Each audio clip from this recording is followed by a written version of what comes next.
Olá, pessoal. Sou Ana Flávia, sou terapeuta holística, moro aqui na Espanha e hoje a gente vai fazer nossa primeira conversa sobre espiritualidade. Vamos falar hoje sobre a Umbanda e quem vai explicar um pouquinho para nós é a Luana Gardim. Ela é terapeuta holística, está estudando naturopatia, é médium de canalização, é neta de curandeira e tem um trabalho bem interessante de velas com mandalas e desde criança já apresentava sinais de mediunidade. Vive em São Paulo, Brasil. E fala um pouquinho para nós, Luana, do seu trabalho como terapeuta, do seu trabalho espiritual, conta um pouquinho. Oi, tudo bem? Estou muito feliz por estar aqui. Espero poder ajudar a melhorar a compreensão de todos com relação ao tema. Eu sou atualmente universalista, pratico a Umbanda há 8 anos, cresci numa família católica, muito católica. Com 14 anos, mais ou menos, eu migrei para o kardecismo. E com 21 anos, mais ou menos, eu conheci a Umbanda, né? Sou advogada, estou estudando naturopatia, porque eu estou migrando a minha profissão. Chegou um ponto que a advocacia já não me fazia muito bem. E espero crescer, evoluir, né? Questões de filosofia, de ciência e espiritualidade como uma pessoa, para ser uma pessoa melhor para o mundo. Sim, e tá tendo essa época, uma época muito de despertar, né? Várias pessoas aí estão mudando a vida, né? Mudando de profissão, sim, conhecendo a si mesmo, indo em busca de si mesmo. É um verdadeiro despertar, né? Para a espiritualidade, para a vida. A Luana também trabalha um pouquinho com as mandalas que eu vi, trabalho de vela bem legal. E muito bacana de sentir, né, essa energia, dessa magia, dessa coisa gostosa que a gente vê nos centros que tem aí no Brasil, que aqui na Espanha até agora não achei nenhum, mas é uma cultura bem brasileira, né? Então é difícil você mudar de país e encontrar aquilo porque surgiu aí e tá aí, né? Aproveitar a sua fala para dizer, né? A Umbanda ela é uma religião brasileira. Ela nasceu no Brasil e ela não poderia, acredito, ter nascido da forma que ela é cultuada, que ela é praticada em outro lugar, porque o Brasil é um país que existe muita miscigenação, é um amontoado de milhões de culturas, de pessoas que têm uma identidade totalmente mesclada com muitas outras culturas. Então, a identidade do brasileiro ela é uma identidade universal, né? Ela abraça todas as culturas e ela convive de uma forma muito harmoniosa com com todos esses deuses, né? Com todas essas formas de dogmas e crenças. Aham. Vamos falar um pouquinho agora o que é a Umbanda, né? Que para você, né? O que é Umbanda? Porque eu sei que cada um vai falar de um jeito diferente, né? Mas aqui a gente está falando com a Luana, então vamos ver a opinião dela, né? O que é Umbanda para você? A Umbanda, ela é uma religião caminho, né? E uma filosofia que ela é muito abrangente. E justamente é uma das qualidades e defeitos da Umbanda não ter um livro como os católicos têm a Bíblia, kardecistas têm o Allan Kardec, o Livro dos Espíritos. A Umbanda, ela tem dois conceitos primordiais, que é fraternidade e caridade, e a partir daí você desenvolve a Umbanda. A Umbanda ela surgiu principalmente para conseguir atingir todas as camadas sociais, porque aqui no Brasil, para você ir numa missa, muitas vezes ela era rezada de uma forma muito complicada, em latim, então pedia uma certa erudição e criava-se um distanciamento social. O cristianismo não era para todos, né? Era só para algumas pessoas. Então a Umbanda veio para falar a língua de todas as pessoas. Então ela vai falar com um juiz e com um pedreiro da mesma forma. Ela não vai fazer distinção.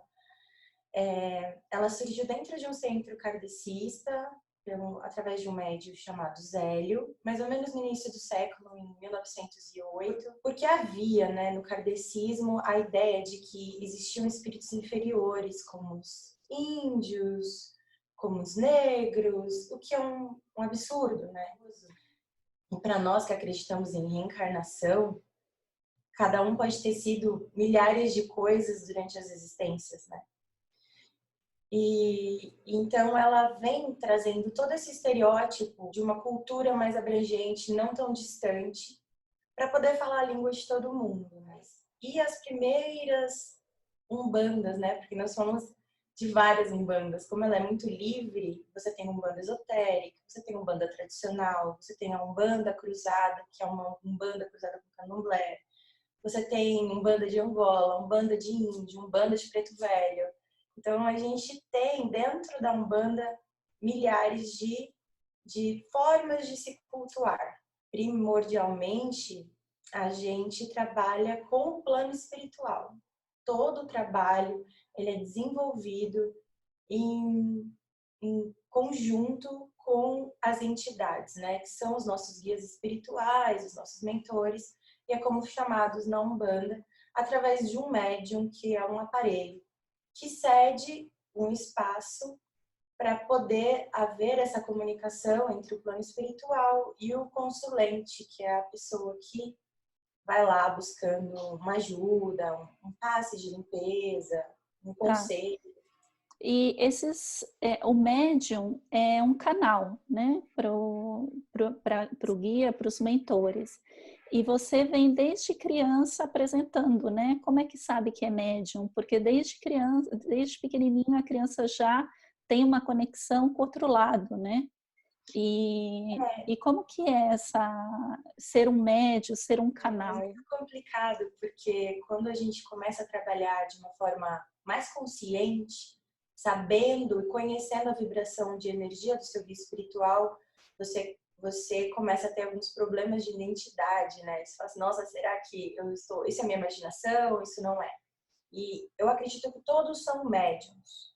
Cada um tem uma potencialidade, né? Alguns para a palavra, alguns para um passe, alguns têm uma abrangência maior de várias características mediúnicas. As pessoas, a partir do momento que elas se propõem a fazer caridade, a fazer o bem, ela tem a ajuda do plano espiritual. Então, a mediunidade ela é aquela intuição que nós temos dentro de nós. Ela é uma forma do espiritual se conectar com a gente. Porque o ser humano, ele tende a se distanciar, né? De um Sim. Deus, de um plano espiritual, e a mediunidade, ela é inerente ao ser humano.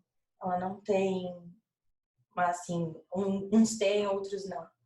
Mas é necessário despertar, né? E desde criança eu tinha realmente uma vidência de enxergar coisas, ou ouvir coisas, ou conversar com alguém. Muitas crianças têm, né? Porque é aflorado na infância, a inocência, ela traz um distanciamento da racionalidade que faz com que esses fenômenos facilitem, né? Sejam facilitados. Sim, que é como os pais falam, né? Que é o meu filho tem um amigo imaginário. Sim. Só que muitas vezes esse amigo imaginário dura a vida inteira, né? Não é aquela coisa. Você tá com seu amigo até hoje, entendeu? Então, essa é a diferença, né? Da imaginação do médium de verdade, né? Que você vê que não é mais aquela imaginação daquela criança. Realmente é uma conexão, ela tem um guia espiritual que vem, orienta e está trabalhando. Né? Sim, todos nós temos mentores, anjos da guarda, entidades, depende do quanto você trabalha também, do quanto o plano espiritual vai te acompanhar. Por exemplo, um pai de santo, que é um diretor de um centro espírita de Umbanda, ele provavelmente tem mais pessoas do plano espiritual que o acompanham do que uma pessoa que simplesmente não se preocupa com a espiritualidade, na caridade das pessoas. Porque o plano espiritual é como se fosse a Terra, né? Em outro lugar. Eles também precisam trabalhar, eles também estão evoluindo, só que eles estão evoluindo separados da matéria.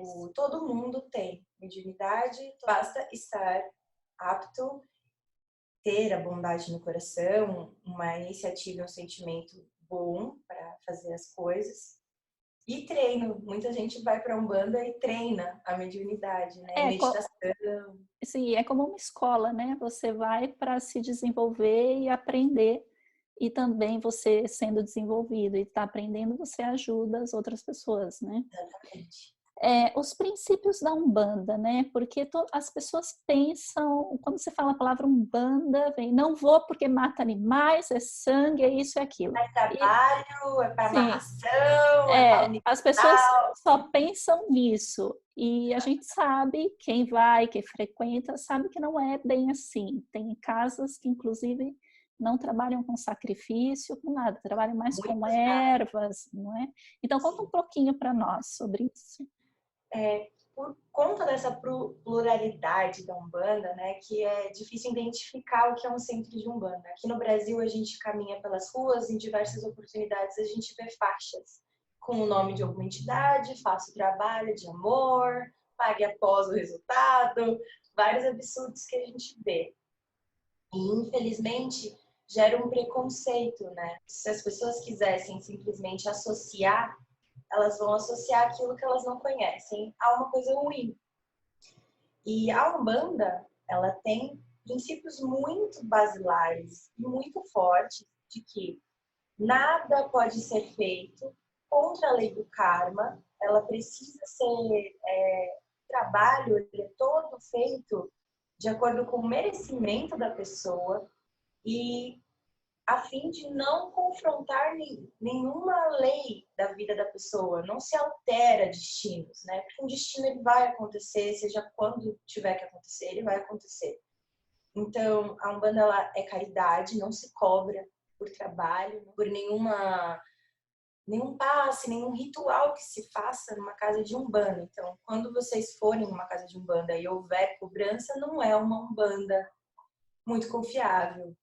E a fraternidade, né? Que é esse amor incondicional e esse trabalho feito em nome de Deus, de Jesus, como vocês assimilam Deus, né? Na bondade mesmo, né? E com relação aos sacrifícios, a Federação de Umbanda no Brasil, ela não admite sacrifício de animais. Nós sabemos que, como existem, né, vários tipos de culto, não é possível controlar o comportamento, mesmo porque tem incidência de várias culturas. Em algumas culturas, entende-se que o sacrifício feito com bondade e para fazer a caridade da carne, como se você oferecesse a comida para pessoas que realmente estão precisando, uma forma de fazer o bem. Como o vegetarianismo, o veganismo, eles estão em ascensão na nossa cultura, que está criando uma consciência diferente sobre os animais, as religiões tendem a excluir esse tipo de procedimento. Então, não se faz mais sacrifício de animais. E eu vi também que as casas de Umbanda têm dia de animais, eles estão atendendo animais para curas. Sim, as pessoas estão levando os cães, gatos, papagaio, o que tem em casa leva aquele dia específico e eles recebem, né, uma limpa, um passe, uma imposição de mãos e trabalham, é um trabalho muito bonito com animais. Exatamente. O amor, né, incondicional que é dado, é doado, ele respeita todos os seres, né? Então, o respeito que você tem que ter para todos os seres é absoluto. Então, existem várias casas que já desenvolvem esse trabalho com os animais, porque os bichinhos, como eles ficam entre nós, eles acabam acumulando miasmas, né? Que são aquelas energias ruins que ficam em torno da nossa aura. E eles também têm, né, um fluxo energético em volta deles. e acaba que às vezes eles ficam doentes Porque absorve, né? pela Eles são convivência. umas antenas, como as crianças também. Exatamente. E às vezes fica irritado ou fica doentinho, a gente não sabe o que é, leva no médico, não tem nada. E é aí que as pessoas, que no Brasil é muito comum, vão no centro. Vou levar a criança na casa espiritual para fazer uma limpeza. Ou na benzedeira, né? Ou para benzedeira, sim, exato. Quando a gente vai no centro de Umbanda, a gente vê muito colar, né? As pessoas têm aqueles colares, um montão de cores. O que significa isso? Por que as pessoas usam isso? É proteção? O que é? Existem alguns significados para as guias, né? Que vem da tradição. Como a Umbanda ela é muito universalista, então dentro de uma gíria de Umbanda você vai ter uma Ave Maria, um Pai Nosso, um canto xamânico, um mantra indiano. Numa gíria de Umbanda é estabelecido que a gente use roupa branca, né, para uma igualdade, não haver diferença entre a roupa de um ou do outro, para as pessoas trabalharem a humildade também, né? Sim, Que é uma são questão. todos de branco e todos descalços, né? Porque eu vi Exatamente. também todos sem sapatos e É a conexão com a terra, né? A conexão com a energia da terra, do médium. Está com uma roupa mais larga, para também não aparecer o corpo, e uma roupa branca uniforme, de uma forma geral com todos. E as guias, né? Que vêm dos cultos africanos e do xamanismo. Então, eu tenho umas guias que são de cristais, cada uma representa uma energia de uma entidade. Elas são cruzadas, essa aqui é do meu caboclo. Nossa, eu tô vendo que vai rolar uma conversa só sobre guias, né? É bem complexo. Essa é da criança, essa é da vibração do meu orixá, que é Iemanjá, Oxalá, que todo mundo tem, Preto Velho. Temos guias também que são feitas de miçanga, temos guias que são feitas de sementes. Isso que eu ia falar, as de sementes que a gente vê no xamanismo, vê bastante as de semente, que é coisa de índio mesmo, né? Essa aqui é das guias de esquerda também. Tá. Elas servem para, além de proteção do médium, porque quando está ocorrendo um trabalho mediúnico, às vezes a guia estoura, às vezes a guia ela simplesmente começa a cair as bolinhas, assim, realmente é um negócio impressionante. É um para-raio, né? É uma condensação de vibração de energia que é feita, abençoada pela entidade, né? E também ela auxilia, por conter a energia da entidade, a segurar a incorporação. Então, guias têm muitos significados, e às vezes vão ter guias só de uma guia que foi cruzada só para cura, uma guia que foi cruzada para um determinado fim. A guia é importante que ela alcance abaixo do seu umbigo, porque ela abraça os seus chakras, né? Ela vem no pescoço e abraça a sua conexão, né? Porque você fica totalmente blindado e cercado daquela vibração. Tá. Eu vi que você falou agora de direita e esquerda, né? Isso são energias dos guias espirituais? O que é direita e esquerda para Umbanda? Muitas pessoas têm um preconceito muito grande quando a gente fala em gira de esquerda, né? Exu, Pombagira, que hoje em dia, inclusive, estão sendo nomeadas de guardiões, para tirar um pouco o peso da palavra, que na verdade significa exuberante, né? Que significa poderoso. As giras de direita, elas envolvem os guias com vibrações menos densas, né? Mais elevadas. E eu acho muito importante deixar claro, de início, que ninguém pode determinar quem é mais evoluído que ninguém, sabe? As pessoas, elas estão num caminho de evolução constante. E os guias de direita são conhecidos como caboclos, pretos velhos, crianças, que são espíritos cuja a vibração já está muito distante da nossa camada, da nossa crosta, né? De onde a gente habita. Então, inclusive, a conexão com eles é um pouco mais difícil. É muito mais fácil você estar andando na rua onde tem brigas, onde tem gente estressada, gente nervosa, com o seu Exu e sua pombagira te protegendo, do que com o seu caboclo, né? Um caboclo, ele não vai conseguir entrar num bar, ele não vai conseguir entrar numa vibração mais densa, porque para ele é muito ruim, porque ele perde muita energia. Já os Exus, eles são muito mais próximos a nós, porque eles ainda vivem numa vibração mais densa. E aí é uma coisa muito importante de se falar, né? Porque muitos trabalhos de amarração, muitos trabalhos de magia negra são feitos em nomes das entidades de esquerda, o que é um absurdo. Porque um Exu que trabalha na Umbanda, e ele recebe esse nome porque ele trabalha na lei do karma. Ele trabalha dentro de uma lei espiritual muito rígida, em que os espíritos entendem e seguem como regra de evolução. Eles trabalham para o bem e para a luz, né? Sim, por exemplo, meu Exu e minha pombagira, eles respondem a uma entidade como um caboclo para realizar as ordens no umbral.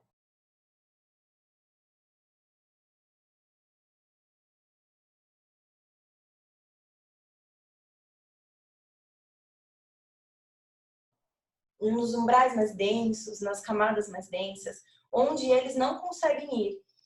Então, é necessário que haja pessoas que entrem na lama, né? Pessoas que consigam entrar nessa energia. E é muito simples explicar. Quando você tá super bem, tá super tranquilo, aí de repente você encontra aquela pessoa mal-humorada, brava, com energia. Nossa, você não se sente sugado, você não se sente, nossa, a energia não cai. Sim, e isso acontece muito, né? Só a gente sair de casa. Isso. Imagina um espírito de luz tentando resgatar. Não estou dizendo que eles não consigam, eles conseguem, mas eles permitem que esses outros espíritos que querem evoluir façam esse trabalho e também facilita para eles fazerem outras coisas, né? Do que se desgastarem, terem que ficar períodos enormes se reenergizando, né? Porque... Olha, gente, vocês viram que mentores espirituais é outra conversa, dá para ter... Exatamente, outro vídeo.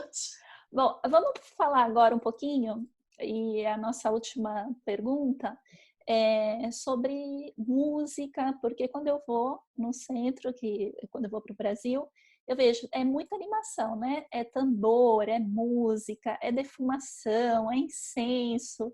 Ah, é uma delícia. Conta um pouquinho para nós como que é essa música, que cada mentor espiritual tem sua música, como que funciona isso daí?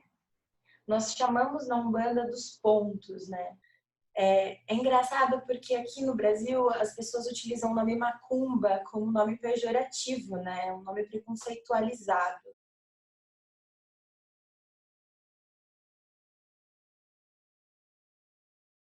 Mas macumba, ela é uma madeira de uma árvore que é feita para construir os tambores. Então, quando eles falam, vamos tocar uma macumba, vamos tocar a madeira. A vibração da música, ela facilita que a vibração se conecte à sua e crie um ambiente propício a facilitar incorporações ou transes ou meditações de uma forma geral. As entidades, elas trazem pontos de chamada, pontos de desincorporação, são músicas. Um centro que eu vou, que é bem tradicional, nós temos atabaques, nós temos defumação, nós temos oração, nós temos diversas atitudes que são feitas dentro da gira, que é como é chamado o ritual da Umbanda, uma gira. Tá. E o ponto ele é para o médium e para a entidade saber qual é o momento também de fazer um descarrego, que é uma dança, um passe, descarregar o médium, entrar ou sair da incorporação, momento de ir embora, momento de chegar, momento de simplesmente estar. Então é muito animado. Então é isso, pessoal. A gente falou um pouquinho da Umbanda, a gente também não quer falar, a gente tem muito para falar, mas a gente não quer falar tudo num vídeo só, porque para quem não conhece, quem está começando agora em busca, né, de conhecer e de saber o que é, Então, para começo tá bom, né? Agora a pessoa vai refletir, buscar também, porque a gente tem que começar a ser autossuficiente e buscar as nossas coisas, pesquisar, né? Não acreditar no que os outros falam, mas ir ver com os próprios olhos, sentir, que eu acho que é muito mais importante você estar sentindo a energia e sabendo como é que é, do que acreditar no que o outro está falando, né? E aí eu vou deixar na descrição, né, os contatos da Luana, para quem se interessar. Vou deixar também um e-mail, né? Eu peço ajuda para a Flávia traduzir o espanhol. Isso, a gente vai traduzir e falar também o que vocês querem, ideias para novas conversas. Podemos falar sobre medos, podemos falar sobre sonhos, inclusive viagens astrais, que é um tema muito legal de estar abordando. A gente vai continuar também nessa conversa da Umbanda, né? Porque tem muito ainda que falar, muito que esclarecer. E é isso. Obrigado, Luana, pela conversa, por estar aqui, né, com seu tempo aí com a gente. E também vou deixar, se a Luana permitir, o nome da casa de Umbanda que ela vai. O Instagram da casa. Isso, a gente coloca o Instagram da casa para quem quer conhecer. E é uma família, né? Sim. Então é isso. Obrigado a todos e até a próxima.